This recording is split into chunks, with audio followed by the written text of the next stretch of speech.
weekend, off-highway vehicle users from all across the province headed to Edmonton, to the legislature grounds to hold a rally against their unceremonious expulsion from the Newcastle Wilderness Park. Now, that new park will be near the Crow's Nest Pass along the eastern slopes of the Rocky Mountains. Now, the off-highway vehicle users feel they were misled by Environment Minister Shannon Phillips, who assured them during pre-park announcement consultations that they would be allowed to remain within the park's boundaries after its creation.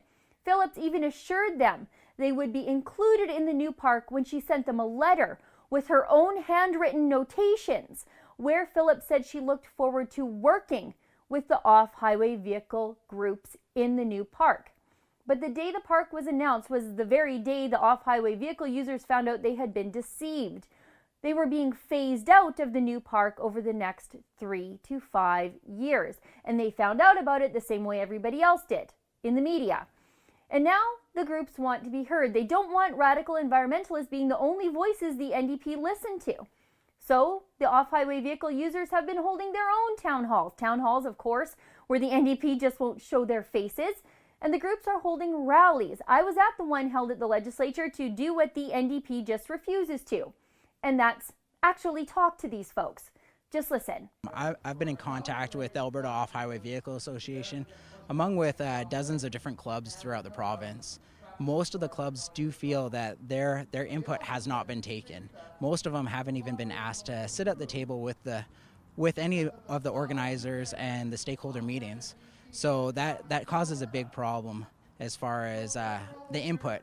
Now, online, just by itself, we have over 10,000 people that are part of social media groups that aren't even part of any clubs, and they're all concerned over this issue. Why was it so important to organize this on the steps of the legislature? Well, we really wanted to send the message that we're just family recreationalists, and this is where the government is, and they need to hear from the people. The people here all want to say, they all want their voice heard. And so for that reason, we've gathered together and we've decided to make a stand at this point. It's about the freedoms being taken away from the Albertans by different groups with their own agendas. Why was it important for you to be here today? To keep areas open for us to ride. And what else are the kids and families going to do? I came out because I have 3 children, and I want them to, have a free lifestyle in Alberta and not have, government rammed down our throats every time we turn around.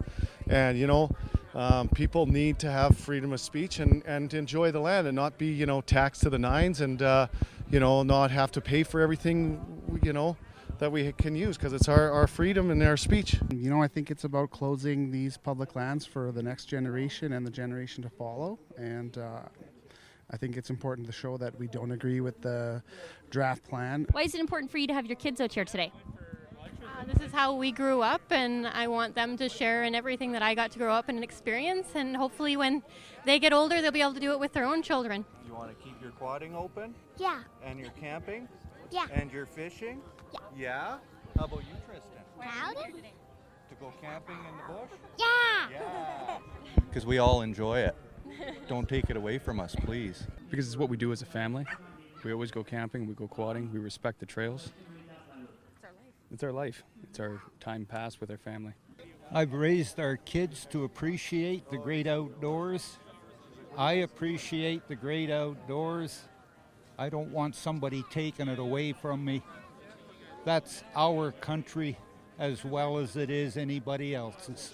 How do you feel about the implication that you're not a good steward of the land because you drive an off-highway vehicle?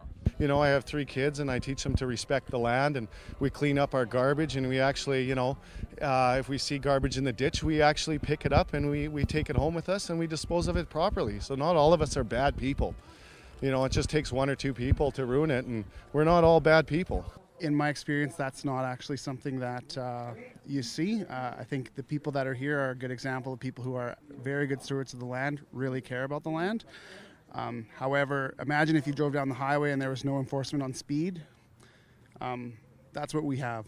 There's no enforcement, and that is the problem, and no education. We always clean up the trails. We get quite frustrated with others that just destroy it. It's intolerant of others. I mean, everybody here has their views and their cultures, and Alberta's a diverse, and we're supposed to be respecting diversity. I don't see that when we're telling all these families here that they're bad. We ride on the trails, we clean up after ourselves. You know, we've got almost 200,000 personal visits that have going down to Castle. If you take them and move them in to another area, well, then we're going to overload that area. We need to create a sustainable plan and a program, and the Alberta Off-Highway Vehicle Association has that. I find kids, if you're out in the environment, they'll be able to understand how to take care of it and how to be environmentally friendly, but at the same time enjoy it. Shannon Phillips, when she wrote the letter to Gary Clark from the Quad Squad, it was very specific that OHVs will be allowed. In her media conferences and press releases months later, she flat out said that it will be allowed for 3 to 5 years, meaning in 3 to 5 years, there won't be any more OHVs allowed in that area. And that is a big difference. The agenda is to shut down the eastern slopes all through Alberta. Yellowstone to Yukon, which has published most of the literature that has gone through in the environmental studies, their sole agenda is to shut down all the eastern slopes from the Yellowstone all the way up to Yukon for any off-highway vehicles, random camping. The idea is if you want to see it, you can see it on Discovery Channel. Most people here do want to be out in nature. They want the opportunity to go and camp where they want to camp, be with nature, be able to use their off-highway vehicles when they need to get around and see areas. And without that, that freedom of being able to use the area in Alberta and in Canada is going away piece by piece, and Castle is one of the first steps for that. And I think if our government themselves actually got out and were able to go on a ride and actually see what we see, they might be able to be a little more friendly towards us and understanding as to what we see and the beauty in it, that it can be used properly. So what's next for you? Are you done protesting? Are you done rallying? I'm not done until we're in the mountains and we're camping. These people who rallied at the legislature have built and managed 850 kilometers of trails and bridges in Castle Park. And they've done it all sustainably, with respect to the environment, and without a penny in government funds.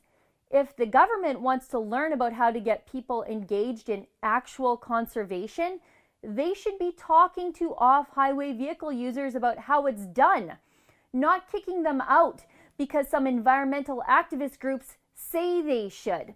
To help me and these people fight back against bureaucrats who listen to out-of-country environmentalists instead of Albertans who actually use and love the land, help me ask Shannon Phillips to keep her promise to off-highway vehicle users by asking her to allow them back into Castle Park to enjoy the trail system they built themselves. Please go to stopruiningfun.ca and sign my petition. For the Rebel.media, I'm SHEILA GUNN. I want Environment Minister Shannon Phillips to keep her word to off-highway vehicle users, to keep her promise that they would be allowed in Castle Park. To sign my petition, go to stopruiningfun.ca.